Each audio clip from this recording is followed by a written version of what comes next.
नमस्कार। बिहार में लोग कुछ समीकरणों को साधने के लिए भाजपा के द्वारा जागरूकता रथ रवाना कर दिया गया है और पूरे बिहार में इस रथ के माध्यम से लौकिक समाज को अपने साथ जोड़ने की कवायद शुरू हो चुकी है। देखिए अभी यह रथ डेहरी में पहुंचा हुआ है और लगातार कोशिश है कि किसी तरह से बिहार में जो लौकिक समीकरण है उसे साधा जा सके। इसी लौकिक समीकरण के माध्यम से मुख्यमंत्री नीतीश कुमार के द्वारा बहुत दिनों तक बिहार के सत्ता पर काबिज रहने का काम किया गया।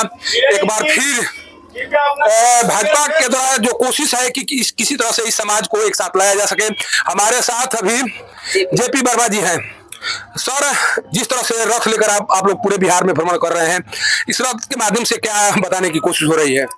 500 वर्षों के बाद भगवान राम को जो टेंट में थे, मंदिर बन के भारतीय जनता पार्टी ने मंदिर को निर्माण कर नरेंद्र मोदी के अथक प्रयास के बाद ही मंदिर बन गया है और प्राण प्रतिष्ठा होने के अवसर को हम लोग एक त्यौहार मानते हैं।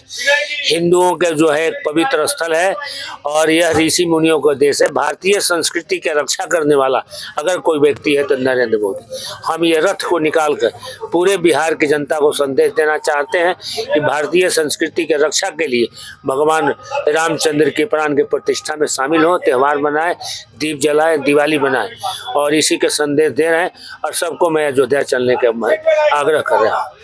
अच्छा, एक चीज हम जानने का प्रयास कर रहे हैं। जिस लोग कुछ समीकरण को आधार बनाकर मुख्यमंत्री नीतीश कुमार जी के द्वारा बहुत दिनों तक बिहार के सत्ता पर काबिज रहा गया, क्या लगता है जिस तरह से इस समाज के लिए काम किया जाना चाहिए उस तरह से काम हुआ या केवल इसका उपयोग किया गया और अपना मकसद पूरा किया गया? बिल्कुल, नीतीश कुमार ने अपना मकसद पूरा किया। कभी कुशवाहों के साथ छल किया, कभी उन्हें कुशवाहों का हक नहीं दिया, कुशवाहों के हक मारा। उसके बदौलत उन्हें गद्दी पर बैठे और सब दिन कुशवाहा काटे। जितना राम मांझी को मुख्यमंत्री बनाए थे वह हक कुशवाहा को था, लेकिन नीतीश कुमार ने ऐसा करा और हम लोग इसमें उनकी सबक सिखा देंगे। अच्छा, जिस तिथि को लेकर पूरे भारतवर्ष में चर्चा है, लोग एक तरह से राममय दिखाई पड़ रहे हैं। सब जगह से केवल राम राम राम का नाम सुनाई पड़ रहा है, लेकिन जितनी विपक्षी पार्टियां हैं उनके द्वारा एक तरह से अलग राग आलापा जा रहा है। ये माना कहा जा रहा है कि नहीं, ये इसको एक पॉलिटिकल इवेंट बनाकर भाजपा के द्वारा उपयोग किया जा रहा है। आखिर इस तरह के विरोध क्यों सुनाई पड़ रहे हैं विपक्षी पार्टियों की ओर से? मैंने उनकी सत्ता में काबिज नहीं है, पहले से भी बेदखल हैं। अब वो देख रहे हैं कि आगे भी मुझे निराशा हाथ लगेगी। ये ऐसा माने चालू हो गया, जनता के मन मस्तिष्क को बदल दिया गया कि हमारा यहाँ अब कुछ नहीं चलेगा, इसलिए विरोध कर रहे हैं। और पहले उनको समझना चाहिए कि जो 75 वर्ष से आजाद थे, 75 वर्ष की आज़ादी में कहाँ गए थे, मंदिर नहीं बनाए। अब वो भी कहते हैं कि हम भी राम के संतान हैं। ये कुछ नहीं, हम कुशवाहा हैं, कुशवंती है, राम के संतान हैं। अब वो जो कि लाते हैं बीच में, ये सब मिथ्या है। लोगों को भ्रम करना है, जनता को बदलने के लिए माइंड को चेंज कर होने से कुछ नहीं होना है। वे अज्ञानी हैं। अज्ञानी आप समझते हैं ना, अज्ञानी है, नहीं जानते हैं। पानी और दूध में उनको फर्क नहीं है, अज्ञानी है। और जो इसके खिलाफ भगवान राम के खिलाफ हो रहे हैं, हमारे गीता के खिलाफ, रामचरितमानस के खिलाफ हो रहे हैं, ये मानसिकता का परिचय है, अज्ञानी का फल है। लोगों से किस तरह से अपील करेंगे? जो 22 तारीख का जो कार्यक्रम है उसको लेकर क्या अपील करेंगे? मैं लोगों से कह रहा हूँ कि यह जो सपना है 500 वर्षों का गुलामी के बाद भगवान का जो सपना है, ये जो है भारत की भूमि है, रामकृष्ण पैदा लेते हैं और इस धरती को पवित्रता बनाए रखने के लिए, इसको अक्षुण्ण रखने के लिए ये सबसे अति जरूरी है। और यह जो है तभी भगवान की माने शक्ति है। यह हिंदुस्तान, और एक मिनट बात करते हैं, अभी पूरे संसार में जो आजमाइश चल रहा है, एक देश दूसरे देश को निकल जाना चाहता है। इस समय इसकी उपयोगिता और बढ़ गया है। नरेंद्र मोदी के हाथों को मजबूत करके और संसार को दिखलाने के लिए, यह संसार वही विश्व को जैसे गुरु था और एक शक्तिशाली राष्ट्र में उभर के आएगा। यह प्राण प्रतिष्ठा होते हैं और फिर जो है भारत से कोई आंख में आंख मिलाने को तैयार नहीं होगा। यह अध्यात्मवाद का देश है। सारे लड़ाइयाँ अध्यात्मवाद के हमारे निशान है और पहचान है। इसलिए जो है ये बहुत ही माने भारतवासियों के लिए त्योहार से विपक्ष के है। और मैं सबको कह रहा हूँ, एक एक आदमी यहाँ कहा कि मैं 430 दिला, कोई 500 दिया जलाने का है, मैं तो 5 दिया जलाने के बोलता हूँ, लेकिन 500 दिया जलाने के लिए उत्सुकता है। और इतनी उत्सुकता है कि उस दिन सारे काम धाम बंद करके बिहार के सारे वासी जो अपने को सनातन हिंदू समझते हैं, अपनी जो जिम्मेवारी को समझते हैं, वह भारत की रक्षा, भारत माँ का अगर संतान है तो उसके लिए वो समझता है कि हमारी जिम्मेवारी है, एक सरकार की जिम्मेवारी नहीं है, सारे जनता की जिम्मेवारी है कि भारत माता की रक्षा करें। अच्छा, जिस शहर में आपका रथ पहुंचा हुआ है उस शहर के एक विधायक हैं फतेह बहादुर सिंह, जो लगातार इस तरह के कमेंट करते रहते हैं और बताने की कोशिश करते हैं कि चाहे माँ दुर्गा हो या जो कोई भी देवी देवता है, हिंदू धर्म से संबंधित जो भी देवी देवता है, उनके माध्यम से इस समाज का को एक तरह से शोषण किया गया है। आरोप लगाया जा रहा है कि अगर इतना ही अगर इस समाज से प्रेम होता तो ये भी समाज कहीं और होता। जिस तरह से आरोप लगाए जा रहे हैं यहाँ जो सनातन धर्म के देवी देवता है उनको लेकर, उसके बारे में क्या कहेंगे? फतेह बहादुर को ज्ञान जीरो है, जानते नहीं, अपने नाम को मीडिया में उछालने के लिए, लोगों को पहचान में बनाने के लिए, अपने राजनीतिक लाभ के लिए फतेह बहादुर बोल रहे हैं और रामायण के खिलाफ। सूरज पूरब उगता है, कोई कह दे फतेह बहादुर कह दे पश्चिम उगता है, तो क्या मान लेगी दुनिया? वह बिल्कुल मिथ्या है, झूठ है, वह फतेह बहादुर अज्ञानी है। देखिए, जेपी वर्मा जी हैं जो उस रथ पर सवार है, जिस रथ के माध्यम से पूरे बिहार में जागरूकता लाने की कोशिश की जा रही है और ये बताने की कोशिश हो रही है कि जो काम नरेंद्र मोदी के द्वारा 22 जनवरी को होने जा रहा है उससे सनातन धर्म को जो मजबूती मिलेगी, जो उसमें दिखेगा, उसको शायद देखने के लिए करीब 450 साल का वक्त गुजर गया, लेकिन अभी वो समय आया है और इस समय को लाने में कहीं न कहीं प्रधानमंत्री नरेंद्र मोदी का बहुत बड़ा हाथ है। हमारे साथ अभी एक्स चेयरमैन, जिला परिषद के एक्स चेयरमैन शीला सिंह जी भी हैं। मैडम, आप तो यहाँ इस रोहतास के एकदम चर्चित चेहरा हैं। जिस तरह से ये रथ चल रहा है, जिस तरह से इस रथ के माध्यम से लोगों को जागरूक करने की कोशिश की जा रही है, क्या लग रहा है जिस उद्देश्य से ये रथ रवाना हुआ है वो उद्देश्य पूरा होगा? भारतीय सभ्यता और संस्कृति, सनातन संस्कृति आदिकाल से चली आ रही है और जो लोग अपनी सनातन संस्कृति पे गर्व नहीं करते हैं, हिंदू होने पर जिनको गर्व नहीं है, तो उनका हम क्या बोले? उनकी ज्ञान जो है, यहाँ के डेहरी के विधायक भी आपने जैसे प्रश्न किए कि बोलते हैं जिस भाषा का प्रयोग करते हैं, ये बहुत ही निंदनीय है। और वो लोग खुद सनातन धर्म को मानने वाले लोग उनके दल में भी हैं। लालू जी के घर में खुद छठ होता है, तिरुपति जाकर के मुंडन कराते हैं सब परिवार, लेकिन फिर भी हिंदुओं को गाली देने का काम करते हैं। तो ये दोहरी नीति नहीं चलेगी। आप या तो स्पष्ट करिए आप हिंदू हैं कि नहीं, और हिंदू होने पे आपको गर्व है कि नहीं। और हम लोग राम के वंशज हैं, लव कुश जो है भगवान श्री राम के वंशज है। और ये जो रथ यात्रा पूरे बिहार में निकली है, आदरणीय परम आदरणीय जेपी वर्मा जी इसके संरक्षक हैं और मेरे साथ नूतन पटेल जी भी हैं और मेरे साथ कुशवाहा महासभा के जो प्रदेश के अध्यक्ष हैं शिव पूजन जी भी हैं।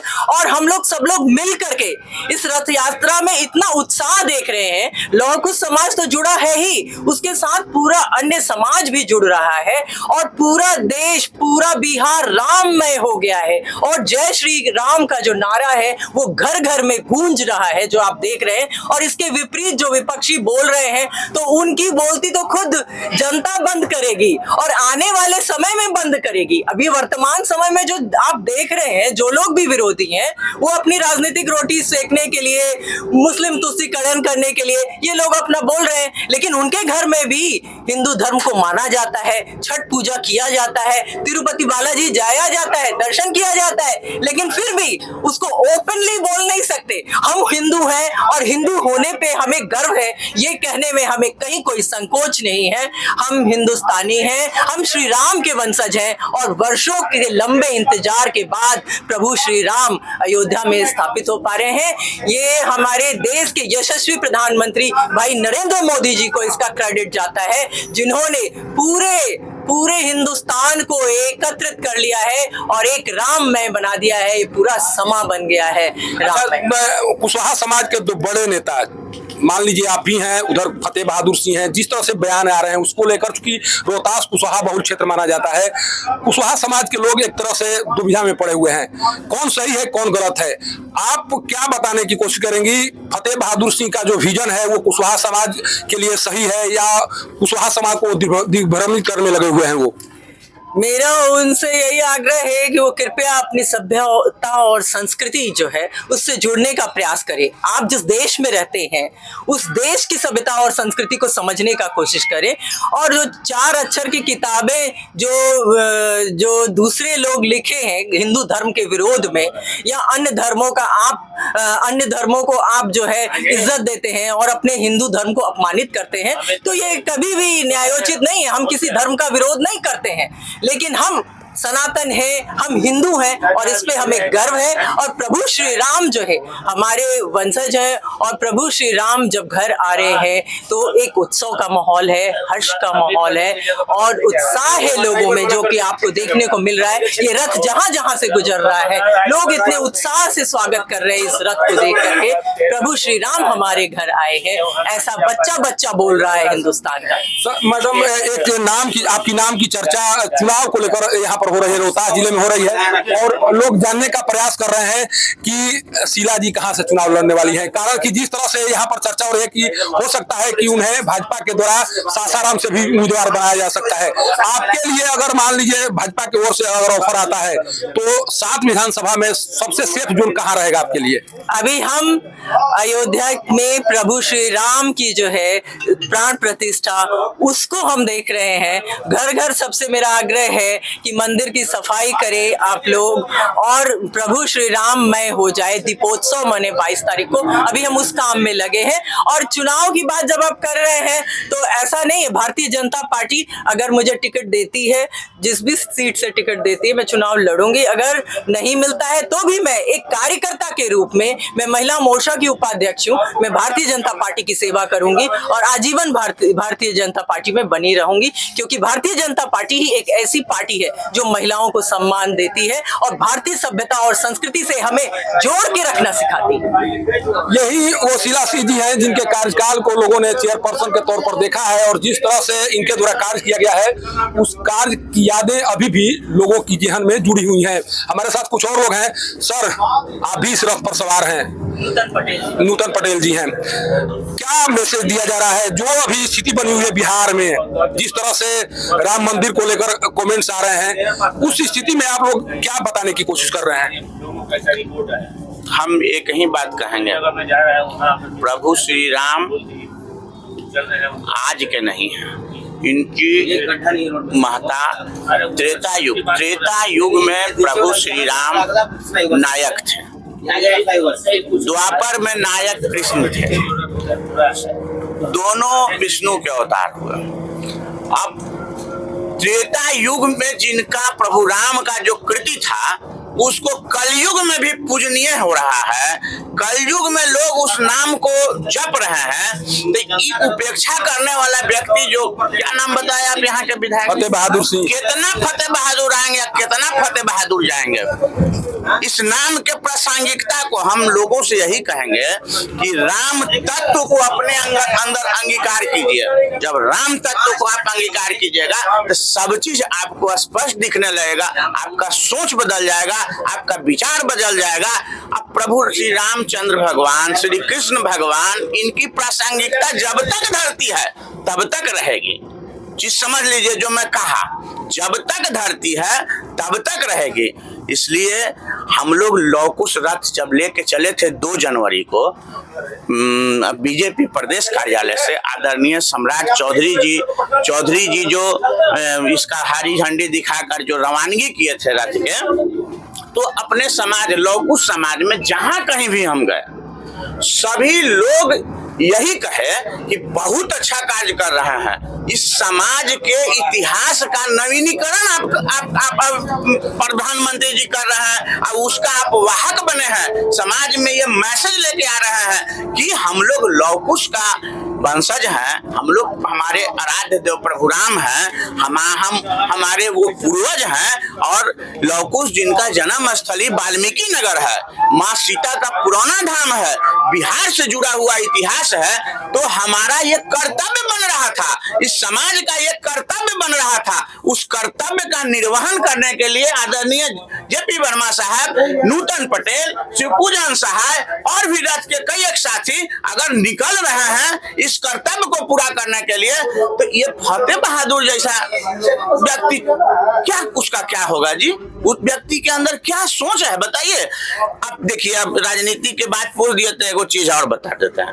अब भगवान कृष्ण पर लीजिए ना, लालू यादव कहे कि हम ओरिजिनल हैं कृष्ण के, और वो क्या थे बीजेपी के, अरे बीजेपी के अभी जो कृष्ण वाला जो करा है, क्या नाम है उसका, नित्यानंद राय साहब के बारे की वो डुप्लीकेट है, वो ओरिजिनल नहीं है, हम ओरिजिनल है। हम कहते हैं कि हम सनातनी हैं, हम राम के मानने वाले हैं, हम लोग सब हिंदू समाज ओरिजिनल है। तो यही अंतर है विचार का। सर, अंतिम वक्तव्य आपका लेना चाहेंगे। देहरी में कुछ इस तरह की स्थिति बन गई है, जिस स्थिति के बाद से एक ऐसा मैसेज जा रहा है जो लोगों को लग रहा है कि नहीं, सनातन धर्म जो है वो जो लव कुश समाज है उस पर कहीं ना कहीं विपरीत प्रभाव डाल रहा है। आपको भी लगता है कि जो मैसेज दिया जा रहा है वो एक तरह से भ्रामक, लोगों को भ्रमित करने की कोशिश है या अपना पॉलिटिकल हित साधने का प्रयास है? सर,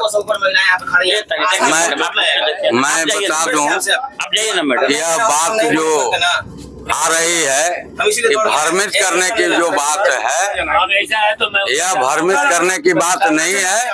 यह लव कुश का रथ जो पूरे बिहार घूम करके यह संदेश जो दे रहा है, वह पूरे बिहार में, मैं आपको दावे के साथ कहता हूँ कि यह राजनीतिक तस्वीर को लव कुश बदलेगा। आप जानते हैं कि 90 के दशक में लव कुश जब लालू यादव के साथ था तो उनकी सरकार बने थी, 2005 में हुआ तो नीतीश जी आए, अबरी तीसरा लव कुश जा रहा है।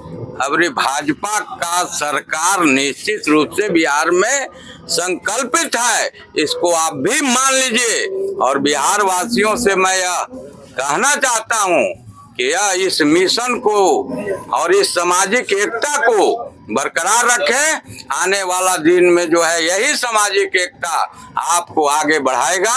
और जो आप विधायक जी की जो बात कर रहे हैं, मैं उनसे एक चीज पूछना चाहता हूं कि आपके नेता है कौन?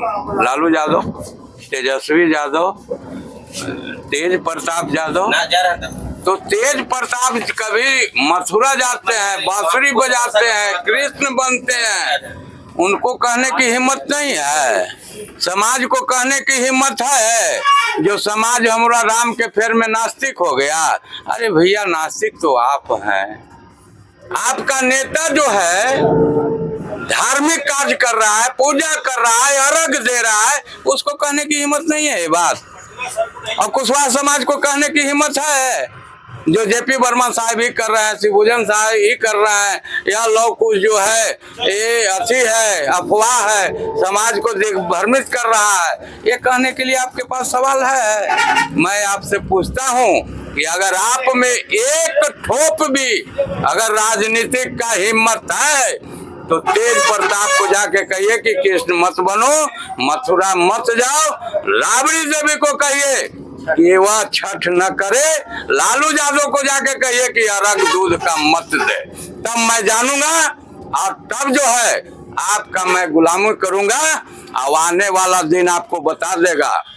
मैं सभी समाज लोग कुशवाहा भाई और कुर्मी भाई को यह संदेश देना चाहते हैं पूरे बिहार में कि आप यह पूरे बिहार की सरकार बनाते हैं और बनाया है, दिखाया है। इस बार भी एकता होनी चाहिए और ऐसे ऐसे लोगों को सबक सिखाने की जरूरत है। मैं यही बिहार वासियों के लोग को समाज से आग्रह करता हूँ। देखिए, पटना में जाकर जिस सनातन धर्म को बदनाम करने की कोशिश फतेह बहादुर सिंह के द्वारा की जाती है, उन्हीं के शहर में आकर इस रथ के माध्यम से यह दहाड़ लगाया जा रहा है कि फतेह बहादुर सिंह, अगर वाकई में आपको लगता है कि सनातन धर्म इतना ही गलत है, तो मुख्यमंत्री के घर पर, जो पूर्व मुख्यमंत्री है लालू प्रसाद यादव या वर्तमान डिप्टी सीएम है तेजस्वी प्रसाद यादव, उनके घर में जो छठ पूजा होता है या अन्य पर्व मनाए जाते हैं, पहले उस पर रोक लगाइए। इसके बाद लोगों को जो उपदेश देना है उसे दीजिएगा। सोचिए कि डिहरी में आकर इस रथ के माध्यम से जिस तरह से दहाड़ लगाई जा रही है, उससे साफ लग रहा है कि आने वाले दिनों में फतेह बहादुर का जो बयान है उनके लिए घातक साबित हो सकता है। और लौकुश समाज, जिस समाज के बदौलत पूरे बिहार में आज तक कई लोग सत्ता पर काबिज रहे और इस समाज का उपयोग करते रहे, शायद उसी के तौर पर भाजपा के द्वारा इस रथ को रवाना किया गया है। और जिस तरह से रथ आगे बढ़ रहा है, उससे साफ लग रहा है कि आने वाले दिनों में कुशवाहा समाज एक बार फिर भाजपा के साथ जुड़कर उस सत्ता को तैयार करने की कोशिश करेगा, जिस सत्ता के माध्यम से आज बिहार में विकास की बात तो होती है, लेकिन उस विकास की बात नहीं होती जिस विकास की बात को लेकर लगातार सम्राट चौधरी जी के द्वारा आवाज उठाई जा रही है। डेहरी से पब्लिक न्यूज के लिए सत्येंद्र चौबे की रिपोर्ट।